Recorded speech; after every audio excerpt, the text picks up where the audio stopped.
10 second नहीं 10 second और दीजिए मुझे, बहुत देर में अमीश देव, सुधांशु जी मेरी बात सुनिएगा। सुधांशु जी मुझे बताइए, पंडित नेहरू का ये गुनाह था? बोलिए हाँ या ना। इंदिरा गांधी की छाती में गोली लगी, बोलिए हाँ या ना। इंदिरा गांधी की छाती का लहू इस देश की मिट्टी में गिरा, बोलिए हाँ या ना। अगर इंदिरा गांधी उस समय निर्णय नहीं लेती तो देश टूट जाता, इस देश के टुकड़े हो जाते।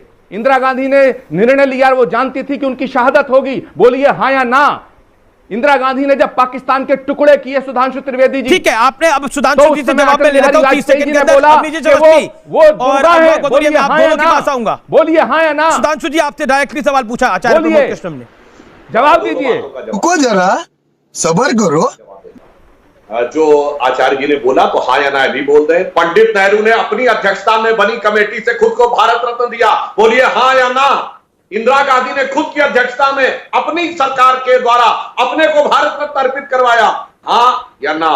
जो किया तो उसके बदले में आपने खूब खुद ही देश से सारा सम्मान ले भी लिया। अब जो इन्होंने बात कही कि पंडित नेहरू के समय में, कुछ पंडित नेहरू जी ने निश्चित रूप से अच्छे काम किए, ईमानदारी से बोलता हूं। IITs की स्थापना, एग्रीकल्चर यूनिवर्सिटीज की स्थापना, इंडियन इंस्टीट्यूट ऑफ साइंसेज की स्थापना।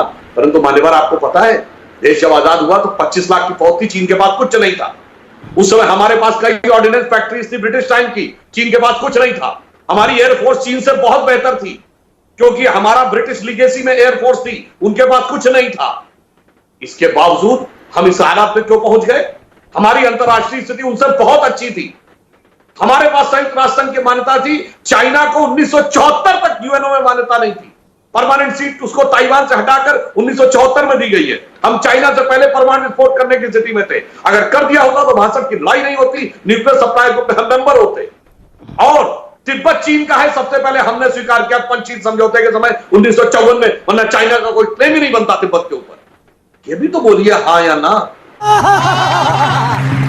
एकदम इन्होंने वक्त बदल दिया, जज्बात बदल दिए, जिंदगी बदल दी। इसलिए मैं बात कहना चाहता हूं। आचार्य कुछ कहना चाहते हैं, रोहन जी भी कुछ कहना चाहते हैं, अवनीश अवस्थी भी इंतजार कर रहे हैं, रोहन गुप्ता, ओके, आचार्य जी भी हाथ खड़ा कर रहे हैं। देखिए कि आप दोनों अपनी अपनी बात को रख रहे हैं। मैं 10 सेकंड दीजिएगा। ठीक है आचार्य जी, आप अपनी बात को 20 सेकंड रख लीजिए, फिर मैं रोहन जी और अवनीश अवस्थी के पास आऊंगा।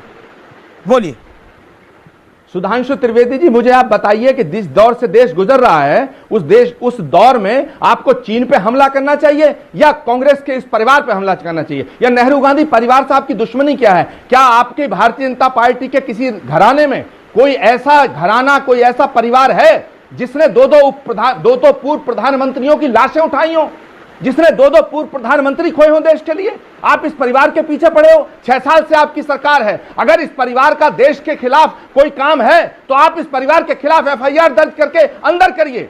मैं चैलेंज करता हूं, नेहरू गांधी खानदान को बदनाम करने की कोशिश मत करिए।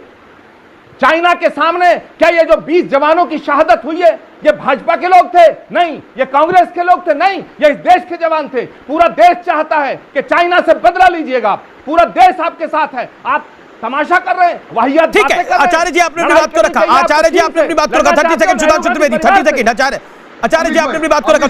सुधांशु रिप्लाई।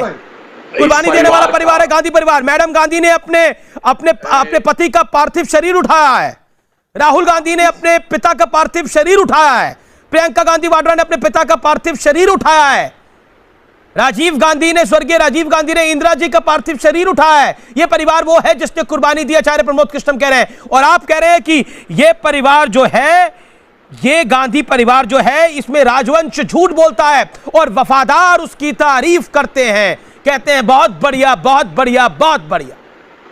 अब मैं जवाब दे देता हूं, बिल्कुल जैसे शांति से मैंने सुना, मैं अपेक्षा करूंगा मुझे जी सर, जी सुधांशु। इस परिवार का एक प्रधानमंत्री बताइए जो पहली बार में जनता से चुन के आया। स्वर्गीय राजीव गांधी जी महान इंदिरा जी की मृत्यु के बाद सहानुभूति में बने। कैसी लगी आगे स्वाद?